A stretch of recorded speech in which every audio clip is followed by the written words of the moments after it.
लेकिन ओवैसी साहब की यूपी पॉलिटिक्स में एंट्री और इंडिया लेवल पर उनका एक रिकग्निशन आना, वो एक चीज़ ज़रूर साबित करता है। इस हिंदुस्तान के अंदर, जैसे मैंने कहा कि इसका जन्म सेकुलर सोच से होता है, इस हिंदुस्तान के अंदर मुसलमान जो है वो फ़ख्र के साथ कह सकता है कि सेकुलरिज्म का बुनियादी वोट अगर कोई है, उसकी फाउंडेशन तो वो मुसलमान है।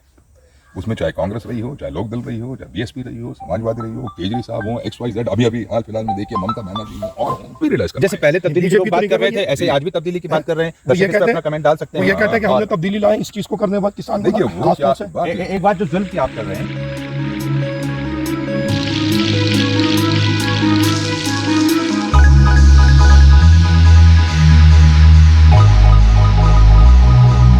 दोस्तों आदाब, मैं अली आदिल खान और आप देख रहे हैं टाइम्स ऑफ मीडिया चैनल। जैसा कि हम जानते हैं, इस वक्त चुनावी प्रक्रियाएं देश के अंदर शुरू हो गई हैं। 5 सूबों के अंदर आगामी कुछ दिन के अंदर चुनाव होने वाले हैं। हमारे साथ खुसूसी मेहमान मौजूद हैं, जनाब एडवोकेट असगर खां साहब, जो बहुत ही मारूफ शख्सियत हैं, और दूसरे ख़ास मेहमान हमारे साथ हैं जनाब फ़िरोज़ आफ्ताब साहब।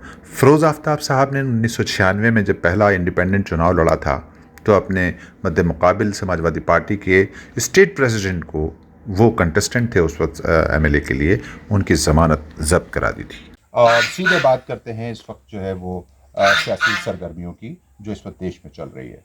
कहने में ये आ रहा है कि उत्तर प्रदेश में ख़ास तौर से एक विकल्प मुस्लिम वोटर के लिए जो उभर कर आया है वो ओवैसी हैं। इसके बारे में आपका क्या मानना है? सीधे आपसे सवाल। देखिए साहब, मेरा मानना ये है कि इंसान की अपनी अपनी सोच है। यकीनन बहुतों के लिए वो एक विकल्प भी हो सकते हैं, लेकिन सही मायने में आज जो हिंदुस्तान की ज़रूरत है, आज मेरे देश की ज़रूरत है, वो एक शख्सियाती विकल्प की नहीं, बल्कि एक सही मायने में एक सोच के विकल्प की ज़रूरत है। और ये जो सोच है ये आज कोई नई नहीं उपजती है। मेरे मुल्क ने तो जन्म जब लिया जब खान अब्दुल गफ्फार खान, महात्मा गांधी एक साथ चलते थे। मेरे मुल्क ने तो जन्म जब लिया जब रविंद्रनाथ टैगोर जन गण मन अधिनायक जय है करते थे, और मेरे बुजुर्ग अल्लामा इकबाल अपने जज्बात की तर्जुमानी चंद अल्फाजों में कर गए कि सारे जहां से अच्छा हिंदुस्तान हमारा है, हिंदुस्तान को नाज राम के वजूद पर अहले नज़र समझते हैं उसको इमाम हिंद। तो ये है मेरा हिंदुस्तान। ये हिंदुस्तान उपजा है मोहब्बत के बयार से, इत्तफाक से। ये हिंदुस्तान गुजरा है अपनाइयत से जी। और इस हिंदुस्तान का अफसोस है आज कुछ लोग ऐसे आ गए जो सरकार में भी हैं, लेकिन सिर्फ एक काम मुनज़्ज़म तौर पर, वो ये कि कैसे इस हिंदुस्तान को तोड़ा जाए। इस भाईचारे को तोड़ने का मतलब हिंदुस्तान को तोड़ने के मानंद है। उसकी जो वैकल्पिक विचारधारा हो सकती है वो मेरे ख्याल से सारे अच्छे से जानते हैं, वो समाजवादी पार्टी है, अखिलेश यादव हैं। उस विचारधारा को अगर कोई कुचलने में सक्षम है तो वो सिर्फ, क्योंकि अखिलेश यादव वाहिद वो एक शख्स हैं आज के दौर में सियासी तौर पर जो इन तमाम सांप्रदायिक मुद्दों से हटके आज विकास की बात करते हैं। हम ये देखते हैं कि 5 साल योगी साहब की सरकार चली गई, अलावा अखिलेश भैया के काम के कोई और काम का उद्घाटन भी ना कर पाए। ये तो सारे प्रोजेक्ट्स में जिनके हमारे नेताजी पहले ही ऑलरेडी उद्घाटन कर चुके थे। आफ्ताब साहब, आपके पास ये बात ध्यान में रखिएगा, वहीं से फिर आपकी बात को लेता हूँ। मैं असगर भाई आपसे बात करता हूँ। आपके बारे में ऐसा आमतौर पर कहा गया है कि आप जो हैं वो समाजवादी की तर्जुमानी करते रहे हैं। एक दौर तक आपने जो है वो काम किए हैं समाजवादी के साथ जुड़कर, जो एक ज़ामिन की हैसियत से कर सकता है, पार्टी के लोगों को जोड़ना और बिठाना और उनका मिलाप कराना भी। ये सब इत्तेहाद की बात आपने की है। समाजवादी से मुसलमान को क्या फ़ायदा हुआ? देखिए, जहाँ तक इत्तेहाद की बात है तो ये तो खुली किताब है कि इत्तेहाद ताकत का सबसे बड़ा हथियार है।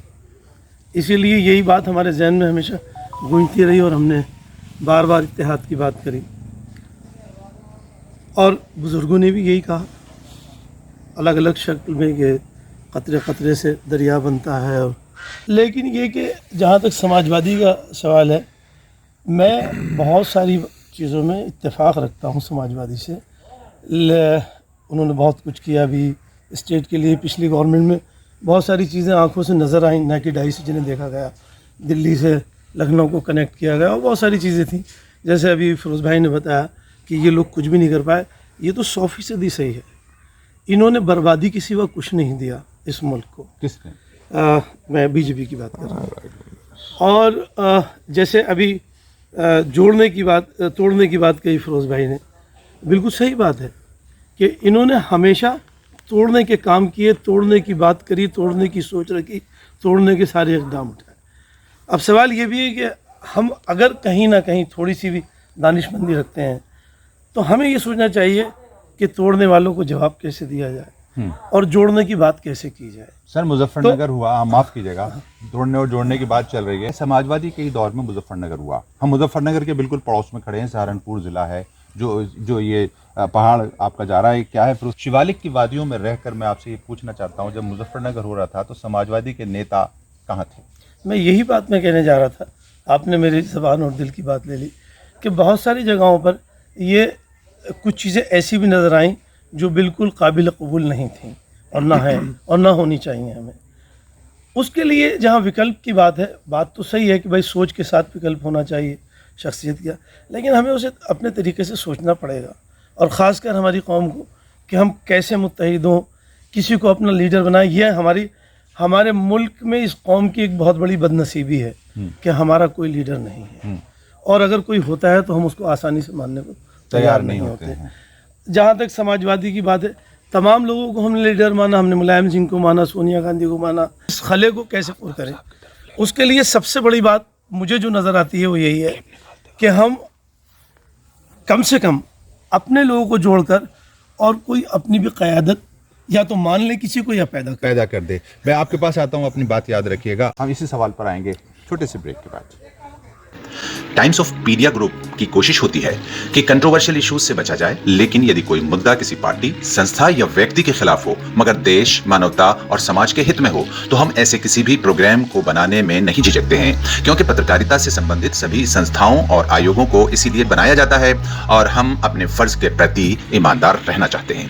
टाइम्स ऑफ पीडिया ग्रुप इंसानों, धर्म, जाति, क्षेत्र या लिंग के आधार पर कोई भेद नहीं करता और वसुदेव कुटुंबकम के सिद्धांत को लागू करने में विश्वास रखता है। आफ्ताब साहब, आपने 96 में चुनाव लड़ा जी। और आपने समाजवादी पार्टी के प्रेसिडेंट की जमानत जब्त करा दी थी। शायद 1600 या 1200 वोट से आप हारे थे, 96 की बात है, मुझे याद है। जी। और आपने उस दौर में ना तो कोई पोस्टर लगाया था ना कोई बैनर लगाया था और आप ये कहना चाहते थे कि मैं एक मॉडल बनना चाहता हूँ कि बगैर पैसे खर्च किए जनता के हम एक अच्छे नेता और अच्छे MLA या MP बन सकते हैं। तो आपकी जो सोच थी क्या वो जो सोच थी वो आप क्या आज इम्प्लीमेंट कर पाएंगे इस दौर में कि जब करोड़ों रुपया देकर टिकट लिया जा रहा हो? हर दौर देखिए साहब, ये है कि मैं मुसलमान भी हूँ, जाहिर सी बात है, और फ़ख्र है इस बात पर, हर मुसलमान को होना चाहिए। तो लिहाजा मेरा दीन मुझे सिखाता है कि मायूसी कुफ्र की अलामत है। मिस रिप्रेजेंटेशन ने बहुत दिक्कत खड़ी कर रखी है और ये बात भी आपकी सही है कि वो जो हमारा चुनाव था वो एक असूली चुनाव था। उसके अंदर हमने ये भी कोशिश की और ये आज तक लगातार 25 साल से हमारी कोशिश है। जो एक पैसे का रोल आ गया है, इसने तमाम उसूलों का कत्ल करके फेंक दिया। ये पैसे का रोल अगर यहाँ से हटे तो सच्चाई और अच्छाई की राजनीति हो, और जब राजनीति बिकने लगे तो जाहिर सी बात है किसी न किसी अमीर के दर की बांधी बन जाएगी। वही पोजीशन आज है। अगर हम अपने इस उसूल से हटते हैं, गोया हम अपने हिंदुस्तान को बेचने को तैयार हैं, उन लोगों की हाँ में हाँ मिलाते जो मुल्क को बेच रहे हैं। तो पैसे का रोल जिस दिन इस मुल्क के अंदर खत्म हो जाएगा, राजनीति के अंदर, ये मुल्क जो है जिस अंदाज के अंदर तरक्की कर रहा था उसी राह पर दोबारा आ जाएगा। लेकिन मायूसी की जरूरत नहीं। इस हिंदुस्तान में ऐसे भी लोग थे जो, अभी आपने मुजफ्फरनगर का जिक्र किया, उसके अंदर भाईचारे का कत्ल कर रहे थे, लेकिन यकीनन ऐसे भी लोग थे जो तमाम कुर्बानियां दे रहे थे, अपनी हर चीज को कुर्बान कर रहे थे सिर्फ इस वजह से कि भाईचारा बचा रहना चाहिए। हिंदू मुस्लिम ने जिस तरीके से यकजहती के साथ इस मुल्क के लिए कुर्बानी दी, ये जज्बा आज भी जिंदा है। सर आपने उस टाइम भी अंग्रेज थे, आज काले अंग्रेज हैं, आज इनसे मुकाबला है, आज इनसे मुकाबला लेकिन ये मुल्क बचेगा, ये मुल्क चलेगा। आप विचारधारा पर चुनाव लड़ रहे थे जी, और मुझे लगता है कि समाजवादी की विचारधारा के खिलाफ आपने चुनाव लड़ा। अगर आज आपको समाजवादी से टिकट दिया जाए तो क्या आप विचारधारा से अलायंस करने जा रहे हैं? समाजवादी पार्टी में हम बहुत कमिटमेंट के साथ हैं, आज भी हैं। समाजवादी पार्टी ने हमें पहले इलेक्शन भी लड़ा है, मेंबर पार्लियामेंट के हम कैंडिडेट भी रहे MP के 2014 में। लेकिन तो वो समाजवादी अपने आप के अंदर उस टाइम जो झगड़ा था वो समाजवादी की विचारधारा से नहीं था, 96 का आप जो जिक्र करवाएं। अच्छा, लेकिन हर जगह कुछ लोग ऐसे होते हैं जो लीडरशिप से गलत फैसले करवा देते हैं। लोहिया जी तो ये कहा करते थे कि अगर लीडरशिप से कोई गलत फैसला हो जाए तो समाजवादी को ये चाहिए कि उसके लिए जम के खड़ा हो जाए। चौधरी चरण सिंह जी ने यही फैसला किया कि अगर लीडरशिप से भी कोई गलत फैसला हो जाए तो लीडरशिप को मानना अलग है, लेकिन अगर उससे वाकई मोहब्बत करते हो तो उस गलत फैसले की मजम्मत जरूरी है ताकि लीडरशिप बची रहे। लीडरशिप बची रहे। असगर साहब, अभी हम कुछ लोगों से बात कर रहे थे, वो ये कह रहे थे कि अब की बार तो जो हम ओवैसी को देखेंगे, तो आपका क्या मानना है, क्या ओवैसी को देखा जा सकता है इस बार? मैं तो सिर्फ उनके अकल की दाद दूंगा, और जो लोग भी थे जैसे भी थे बेहतर सोच वाले लोग रहे होंगे, जिन्होंने अपने बुज़ुर्गों की दी हुई मिसालों पे भी गौर किया। अंधा बाटे रेवड़ियाँ अपने अपनों को दे, तो हम भी अपनों को क्यों ना दें। और अगर आजमाए हुए को आजमाना हिमाकत है, लेकिन अगर किसी ऐसे शख्स को आजमा रहे हैं, और इससे पहले मैं आपसे यही बात कर रहा था, हम अपने अंदर अपने पास अपने साथ क़यादत या तो मान लें किसी को या कोई कायद पैदा करें। तो अगर ये कायद बन के हमारे सामने आए हैं, ओवैसी साहब के लिए मैं बिल्कुल साफ तौर पर कहूँ, मैं उनकी पार्टी के साथ नहीं हूँ, लेकिन मैं उनकी फिर भी तारीफ़ करता हूँ। बहुत काबिल आदमी है, बहुत अच्छी और बेहतर सोच रखने वाले इंसान है। हिंदुस्तान के मुसलमानों में बहुत सारी खलफिशार हैं और बहुत सारी कमियां हैं और बहुत सारी ऐसी बातें हैं जो काबिल मजम्मत हैं कि हम आपस में एक दूसरे को काटने में भी लगे रहते हैं। अगर सब एक प्लेटफार्म पे आ जाएं, सारे लोग एक प्लेटफार्म पे आ जाएं, तो अपनी ताकत का असली मुजाहरा कर सकते हैं और ये बता सकते हैं, दिखा सकते हैं, जता सकते हैं कि हम वो ताकत हैं जो गवर्नमेंट बना भी सकते हैं और गवर्नमेंट गिरा भी सकते हैं। हम गवर्नमेंट अपनी नहीं बना सकते। मैं ये नहीं कह रहा हूँ कि हम अपनी गवर्नमेंट, कोई मुसलमान प्राइम मिनिस्टर हो जाएगा, ये नहीं कह रहा हूँ, लेकिन जिन सरों पे ताज रखे जाएंगे वो आपकी देन होगी, ये हम साबित कर सकते हैं। जिन सरों के पर ताज रखे जाएंगे वो आपकी देन होगी, यानी मुस्लिम अवाम की देन होगी। इस प्रोग्राम के अगले वीडियो में यानी एपिसोड 2 में हम आफ्ताब साहब से इन दो विचारधाराओं के बीच फ़र्क को समझने की कोशिश करेंगे। आप भी हमारे साथ बने रहिए अगले वीडियो तक।